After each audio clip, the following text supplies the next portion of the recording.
Hey Vsauce, Michael here. In 2003, researchers did the measurements and found that Kansas is in fact literally flatter than a pancake. Of course, the Earth is not flat, the Earth is round. Otherwise, travelers would be falling off the edge all the time. Right? Wrong. If the Earth was not a ball shape, but was instead a flat disk, like this plate, well, with the right density and thickness, living in the middle could feel pretty normal. But as you moved toward the edge, gravity on a disk Earth would slightly skew, pushing at a greater and greater angle back toward the center. My friend Nick from Yeti Dynamics put together this great simulation. The person and buildings obviously aren't to scale, but check out how such increasingly diagonal gravity would work. Although this is a flat disk, it would feel to a runner headed toward the edge like they were fighting to climb up a steeper and steeper hill. The building foundations behind the runner reflect how you would have to build structures closer and closer to the edge so that people living in them always felt like down was at right angles to the floor, the way we feel it on our big round Earth. Now, as you approach the edge, things would get scary. Remember, this is a flat Earth, but it would feel like a sheer drop-off. What's really cool is that contrary to the don't fall off the edge fear, on a flat world, because of gravity, the scary risk would actually be falling away from the edge and rolling all the way back to the center. Once you stepped over the edge, instead of falling off into space, you'd be able to relax. It would be a nice, level place. This model, of course, neglects the fact that such a planet shape would be impossible. Anything as massive as the Earth, shaped like a flat disk, would, under its own gravity, naturally collapse back into a ball. This is why in outer space, everything more than a few hundred miles in diameter is round. Or so we've been told. What if gravity isn't real?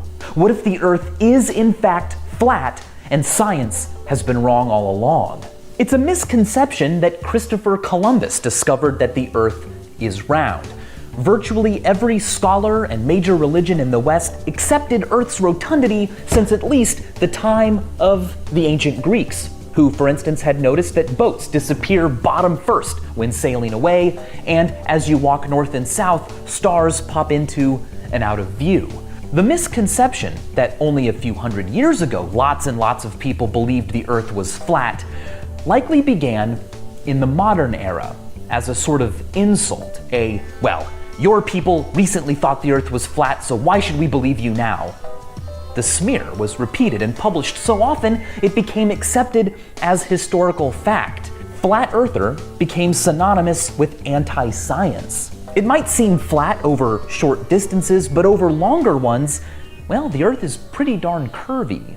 The Verrazano Narrows Bridge, connecting Staten Island and Brooklyn, had to be designed with Earth's roundness in mind.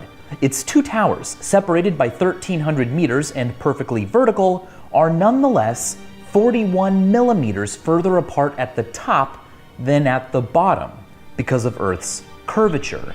In the 3rd century BC, Eratosthenes measured the differences between shadows cast by poles in Syene and Alexandria to calculate, more than 2,000 years before rockets and space travel, the circumference of the entire globular Earth, with, for the time, impressive accuracy. Word got around that the Earth was a round shape after that. But in 1906, Wilbur Glenn Villava became head of a slightly bizarre religious sect that pretty much ran the city of Zion, Illinois. Villava believed that the Earth was actually flat, and he enforced flat Earth teachings in schools in Zion. He also enforced that belief on really anyone who entered the city. Villava believed not only that the Earth was flat, but that the sun was only a few thousand miles away from Earth, not 93 million. He also believed that the sun was only 32 miles across, not 860,000. He sounds crazy. Or does he? You see, The same phenomenon Eratosthenes measured could be explained by a flat Earth if the sun were only a few thousand miles away and 32 miles across. The math would work out the same. Today, with the power of the internet, modern-day flat earthers have picked up where Villava left off. They have quite good explanations for any evidence you throw at them that the Earth is round. Circumnavigation is really just a flat circle path. The round shadow Earth casts on the moon during a lunar eclipse could also be made by a flat disk. Time zones are caused by a spotlight sun. And remember how gravity would be totally different on a disc-shaped planet? Well, they argue that gravity as we know it simply doesn't exist. The flat disk of Earth is merely accelerating up at 9.8 meters per second. As for all of the photos and video evidence we now have that the Earth is round thanks to space exploration, well, all of that material is completely fabricated. A hoax perpetrated by Big Globe. Space agencies, airlines, globe manufacturers, they are reaping the rewards of our ignorant belief that the Earth is actually round. They know, of course, that it's flat, and they're hiding that truth from us. Is it merely a coincidence that the logo used by the Flat Earth Society is a projection of Earth centered on the North Pole and also happens to be the projection used by the United Nations? Are these people for real? Probably not most of them, but this is the crux of Poe's law, an adage that states that at their extremes, parody of extremism and sincere extremism are difficult to distinguish. Although clever, flat Earth theories are predominantly ad hoc explanations, excuses made up on the spot that only address one issue and don't fit all the evidence. Science, of course, rejects a theory if a better one fits more of our observations, but why the egotistical obsession with our observations? A cosmic ray particle could use the very same scientific method we use and conclude that the Earth was in fact flat. You see, at speeds near the speed of light, time slows down and lengths contract. One way we know this is that unstable muons created in the upper atmosphere by the collision of cosmic rays with the atmosphere should mostly decay before reaching Earth's surface. But yet, we detect a lot of them down here, because their crazy fast speed literally means that from our perspective, their physics runs according to a slower clock. And to them, the distance they have to cover to the surface during their short lives is, from their perspective, much, much shorter than it appears to us. If you were a cosmic ray proton traveling at 99.99999999991% the speed of light, Earth would appear to be only 17 meters thick in the direction you traveled. So Earth is flat to them, but round to us.